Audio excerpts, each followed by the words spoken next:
మేము మాట్లాడిన దాంట్లో ఏదైనా తప్పుంటే మన్నించండి అయ్యా. తప్పేం లేదు నాగేశ్వరరావు గారు, మీరు మాట్లాడింది 100% నిజం. మంచి నిర్ణయమే తీసుకున్నారు నాగేశ్వరరావు గారు. ఇక నుంచి మొదటి పంట నా చిన్న కోడలకే తీసుకొచ్చి ఇస్తూ ఉండండి. మావయ్య, అమ్మా నువ్వింకేం చెప్పొద్దు. చూడమ్మా, గౌరవం అనేది మనం డిమాండ్ చేస్తే రాకూడదు, దానంతట అదే వెతుక్కుంటూ రావాలి. నీ దగ్గరికి వచ్చింది, నువ్వు కాదనకూడదు. నాగేశ్వరరావు గారు, ఏమనుకోకుండా వీటిని లోపల పెట్టించండి. సరేనయ్యా. ఒక్క నిమిషం ఆగండి. చూడండి, మీకు నా మీద అభిమానం ఉండొచ్చు గాని మా అత్తయ్య గారి విషయంలో మీరు అలా మాట్లాడకూడదు. పరిస్థితుల వలన మనస్తత్వాలు మారినంత మాత్రాన దూరం నెట్టకూడదు. గతంలో ఆమె వలన మీకు జరిగిన మేలునే మనసులో పెట్టుకోవాలి.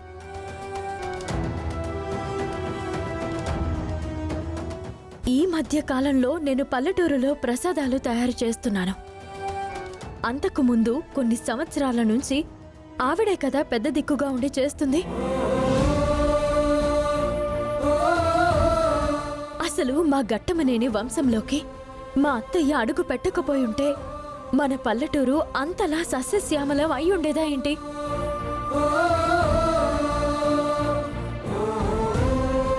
ఊరంతా శ్మశానం అయ్యుండేది.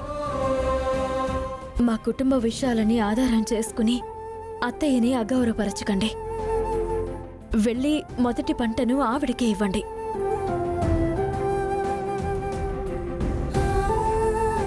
మావయ్య, మీరు అడ్డు చెప్పకండి. ఎంత మంచి మనసమ్మా నీది.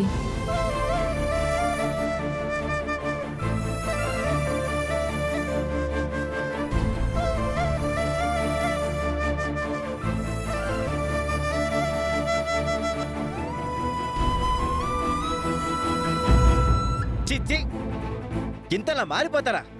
ఏం పుట్టిందయ్యా మీకు? వేదవతి గారు చేదైపోయారా? ఆ అమ్మని అమృతం అయిపోయిందా? మా అమ్మ మీలో ఎంతమందికి డబ్బు సహాయం చేసింది, మీ పిల్లల చదువులకి అండగా నిలబడింది, మీ కూతుళ్ల పెళ్లిళ్లకు తాలిబొట్లు ఇచ్చింది. అవన్నీ మర్చిపోయి కృతజ్ఞత లేకుండా మాట్లాడతారా? ఎవరికి ఎప్పుడు ఏ విధంగా సమాధానం చెప్పాలో నాకు తెలుసు. అది ఇంట్లో వారైనా వీధిలో వారైనా సరే.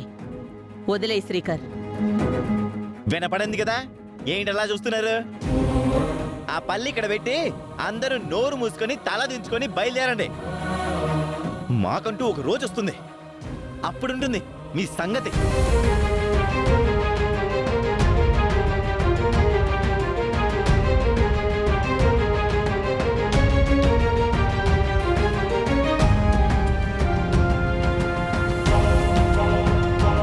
ఇటువంటి నోటిదోల మాటలకే మీరంటే జనాలకి విరక్తి మొదలైంది. హలో వేదవతి గారు, తమరి స్థాయి ఎక్కడి నుంచి ఎక్కడికి పడిపోయిందో బాగా ఆలోచించుకోండి. మీరు చిన్న కోడలు పరువు తీసేసినట్టు మాట్లాడుతున్నారు. ఈ కోడలు మాత్రం మీ గౌరవాన్ని పెంచేటట్టు మాట్లాడింది. అది ఆవని అంటే. మీ చిన్న కోడలి గొప్పదనం రేపు బయటపడుతుందిలేండి. రేపు డాక్యుమెంట్స్ మీద సంతకాలు చెయ్యకపోతే అప్పుడుంటుంది. మాట తప్పనత్తయ్య. ఫంక్షన్ సవ్యంగా సాగిపోయిన వెంటనే సంతకాలు పెడతాను. అదే ఆ భయం ఉండాలి. అమ్మా సంతకాలు పెడతాంది కదా, 10 మామిడి పళ్ళు తిందాం. ఆహా, ఎంత బాగున్నాయో.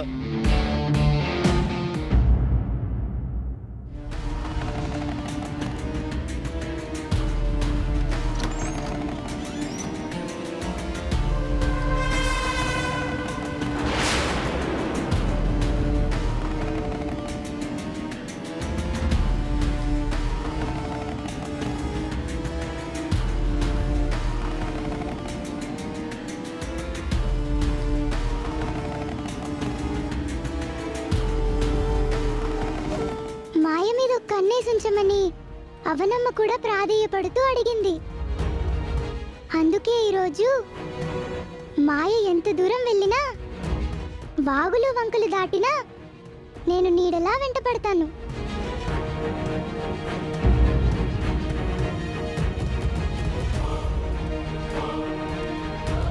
ఏదైనా ముఖ్యమైన విషయమా? మనం ఎదురు చూసిన సమయం సమీపించింది. అక్షయకు జరగబోయే ఫంక్షన్కు అంతా సిద్ధమవుతూ ఉంటుంది. ఈ అవకాశం మనం ఎట్టి పరిస్థితుల్లోనూ వదులుకోకూడదని మరోసారి చెప్పడానికి వచ్చాను. ఈ రూపంతో నువ్వు అనుకున్నది సాధించాలి. నువ్వు మాంత్రికుడివని అక్కడెవ్వరూ గుర్తించలేరు. ఆ మాంత్రికుడు ఈమె రూపంలోకి మారిపోయాడా? ఇద్దరూ కలిసి ఇంత పెద్ద కుట్ర పన్నుతారా? వామ్మో, ఇది మామూలాడది కాదు. అవని అక్షయల వలన మనం ఎన్నోసార్లు భంగపడ్డాం, దారుణంగా అవమానించబడ్డాం. చివరికి అనుకున్నది సాధించలేకపోయాం. అవని ఆభరణాలను బయట పెట్టకుండా ఉండడానికి అక్షయ్ని కిడ్నాప్ చేశాం. అయినా సరే పెళ్లిని ముందుకు తీసుకుని వెళ్ళలేకపోయాం. మనం చెయ్యని ప్రయత్నం లేదు, వెయ్యని మంత్రం లేదు, తీయని గొయ్యి లేదు. అయినా సరే ఇలాగే ఉండిపోయాం.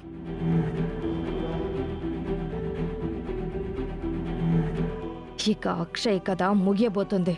అమ్మవారి అంశతో పుట్టింది, కారణ జన్మురాలు అంటూ అందరూ ఆకాశానికి ఎత్తేస్తున్నారు కదా. అక్షయ ఇక పరలోక ప్రయాణానికి సిద్ధం కాక తప్పదు. నువ్వు నిశ్చింతగా ఉండు మాయా. నీ ఓర్పు నేర్పుకి తొందరలో మంచి తీర్పు రాబోతుంది. నువ్వనుకున్నవన్నీ సాధించుకుంటావు. భూత ప్రేత పిశాచాలకు అధిపతివై లోకాన్ని శాసించగల సర్వశక్తి సంపన్నురాలివయ్యే తరుణం తొందరలోనే నిన్ను వరించబోతోంది. నీ నుంచి ఇటువంటి మాటలు విని విని ఎన్నో రోజులుగా ఆశలతో మనసు నిండిపోయి ఊహాలోకంలో బ్రతుకుతున్నాను. నా కల నిజమయ్యే క్షణం కోసం ఇంకా ఎదురు చూపులతో గడపడం నా వల్ల కాదు. వీళ్ళ కుట్ర అర్థమైంది. మాంత్రికుడు రూపం మార్చుకొని పెద్ద పాపం చేయబోతున్నాడు. వేడుక దగ్గర ఈ వశీకర రాబోతుంది. అక్షయకి ఏం జరగకుండా నేను నాగమ్మ కాపలాగా ఉండాలి. అలాగే ఈ వశీకర గురించి అవనమ్మకు తెలియజేస్తాను. వశీకర గురించి, మాయ గురించి మరోసారి అందరి ముందు బయటపడేలా చేస్తాను.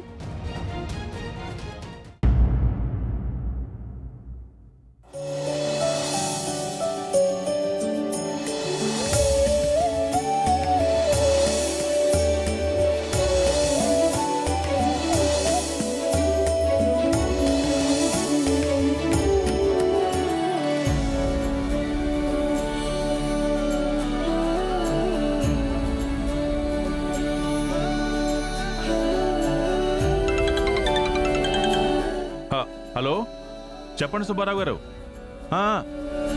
భోజనాలు 12:30కు వస్తే సరిపోతాయండి. ఓకే అండి. బాబు, బంధువులు వచ్చే సమయం అయింది, తొందర కానివ్వండి. Okay sir.